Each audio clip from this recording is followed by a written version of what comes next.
चार धाम के रजिस्ट्रेशन को लेकर होटल एसोसिएशन ने बड़ा विरोध दर्ज किया है। एसोसिएशन की माने तो पंजीकरण व्यवस्था से उनके होटल की बुकिंग कैंसिल हो रही है और खास नुकसान होटल कारोबारियों को हो रहा है। ऐसे में कारोबारियों ने सड़कों पर उतरकर प्रदर्शन की चेतावनी दी है। गौरतलब है कि उत्तराखंड में चार धाम की यात्रा शुरू होने में कुछ दिन शेष बचे हैं। ऐसे में चार धाम में होने वाली तैयारियों को अंतिम स्वरूप दिया जा रहा है। सरकार एक तरफ तैयारियों को पूरा करने का लगातार दम भर रही है, तो वहीं आने वाले समय में पुष्कर सरकार को भारी विरोध झेलना पड़ सकता है।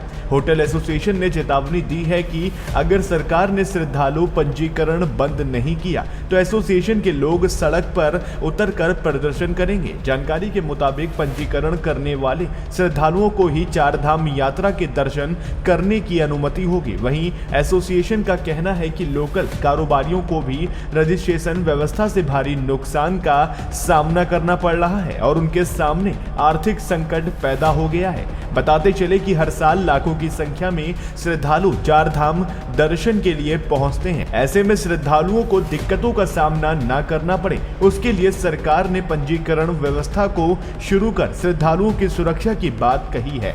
सचिव एस संधू का कहना है कि श्रद्धालुओं की सुरक्षा को ध्यान में रखते हुए फैसला लिया गया है। प्रदेश सरकार के लिए बाहर से आ रहे यात्रियों की सुरक्षा महत्वपूर्ण है। खैर, ऐसे में देखा जाए तो एक तरफ उत्तराखंड एसोसिएशन सरकार के इस फैसले को लेकर सड़कों पर उतरकर प्रदर्शन करने की चेतावनी दे रहे हैं, तो दूसरी तरफ सरकार के नुमाइंदे इसको एक ऐतिहासिक निर्णय बताकर यात्रियों की सुरक्षा की बात कर रहे हैं। अब देखने वाली बात तो ये होगी कि आने वाले समय में एसोसिएशन के विरोध की चेतावनी सरकार के लिए कितना बड़ा संकट खड़ा करती है।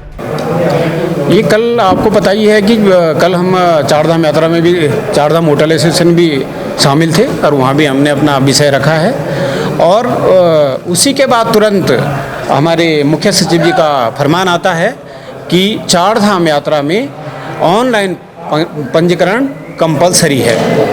तो ऑनलाइन पंजीकरण का चारधाम होटल एसोसिएशन घोर विरोध करता है और हमने पहले भी बताया है और अभी भी बता रहे हैं, ऑनलाइन पंजीकरण और सीमित संख्या का तो सवाल ही नहीं उठता है चार धाम के लिए। क्यों?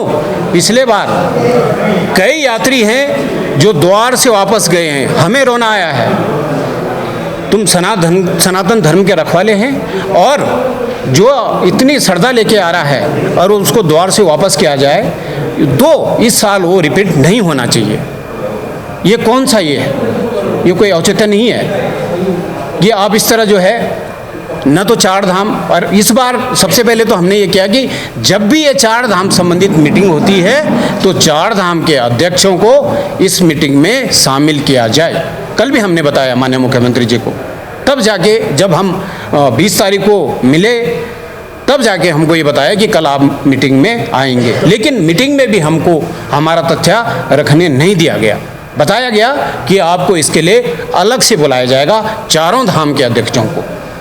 इन दो व्यवस्थाओं से तो जैसे इन्होंने फरमान दिया, जो हमारी बुकिंग है वो कैंसिल होने लग गई है, ठीक है। और उसका जो है होटल एसोसिएशन पे नहीं, चार धाम के जन जन, घोड़ा खच्चर डंडी कंडी मजदूर तबके के जितने भी गरीब लोग हैं, सब पे असर पड़ रहा है। देखिए, अगर सरकार इस बात पे अड़ी रहती है कि हम यथावत रखेंगे जो इस समय पंजीकरण की व्यवस्था है, तो मजबूरन जो व्यापारी हैं, होटल एसोसिएशन के हम लोग आए हैं, हम लोग फिर सड़कों पे उतरेंगे, आंदोलन करेंगे, क्योंकि ये पंजीकरण की व्यवस्था ये व्यवहारिक नहीं है, सामान्य होनी चाहिए। हर एक को आने का हक है अपने चारों धाम पे। और बाकी आप कहीं भी देखेंगे पूरे देश के अंदर जो धामों पे किसी भी जगह पे, चाहे वैष्णो देवी हो या तिरुपति जी हो, वहाँ पे जो संख्या निर्धारित अगर करी भी गई है तो वो व्यवहारिक है और काफ़ी अच्छी संख्या है, जबकि वो बहुत सीमित दायरे के अंदर होती है। 5 से 10 किलोमीटर का दायरा है जिसके अंदर वो पूरी यात्रा चलती है। यहाँ हमारी जो यात्रा है वो करीब 1600 किलोमीटर के अंदर होती है, ऋषिकेश से लेकर के और पूरा यमुनोत्री, गंगोत्री, बद्रीनाथ, केदारनाथ सारा, और करीब 15,000 करोड़ का व्यवसाय है, जिसमें सारे डांडी कांडी, घोड़ा खच्चर, आपके टैक्सी वाले, होटल व्यवसायी सबके सब हैं।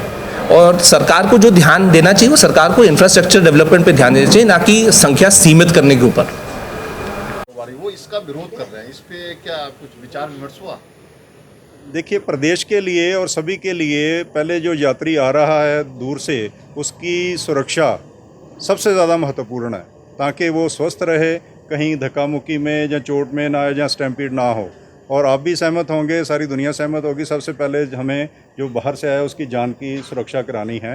बाकी जब भी कोई नया निर्णय होता है तो किसी को थोड़ा फ़ायदा भी होता है, किसी को नुकसान भी होता है, लेकिन जब किसी की जान बचाने की बात आती है तो सारे फ़ायदे हमें इग्नोर करने चाहिए। सबसे प्रदेश के लिए, हमारे लिए सबसे महत्वपूर्ण जो यात्री बाहर से आ रहा है उसकी जान की सुरक्षा सुनिश्चित करानी।